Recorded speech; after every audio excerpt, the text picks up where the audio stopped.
નમસ્કાર મારા વાલા ગુજરાતીઓ, રેડિયો સિટી જોક સ્ટુડિયોમાં આપનું સ્વાગત છે. કિશોર કાકા ક્યાંય બે કેમ હિન્દી એકદમ? એટલે હું ચલા કેવું રહ્યું ગણપતિ વિસર્જન?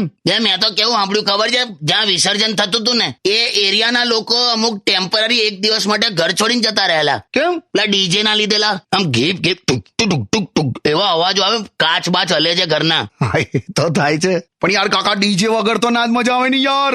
પણ તું કેમ ફોર્મમાં આવી જાય? વરે મને ડીજે નો વિરોધ જ નહીં, રિમિક્સ વગાડે છે એનો વિરોધ છે ને.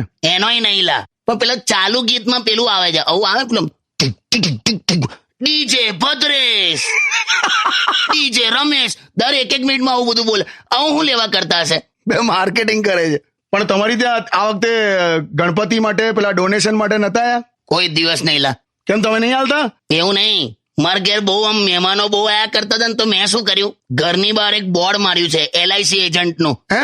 એ બોર્ડ જોઈને કોઈ આવતું જ નહીં લા, હગા સંબંધીઓ પણ નહીં આવતા. બોલ, તમે ખરા ચોલા. બધાને ડર લાગે આ પોલિસી લેવડાવી દેશે. પણ ડોનેશન તો આપવાનું નહીં યાર કાકા. આપું જ છું લા, તું ખરો નક્કી કરી લેજે. લા કીધું ખાલી. પણ તું માર્ક કરજે, ડોનેશન આપતી વખતે માણસ નાસ્તિક થઈ જાય અને પ્રસાદ લેતી વખતે એકદમ આસ્તિક થઈ જાય. વાહ કાકા વાહ. પણ કઈ નહીં, ગણપતિ બાપા મોર્યા, પૂર્જા વર્ષી લવ કરી, આવતા વર્ષે આવો, મજા કરીએ. શું કહે છે? Yes yes, stay tuned with Kishore Kaka only on radio city 91.1.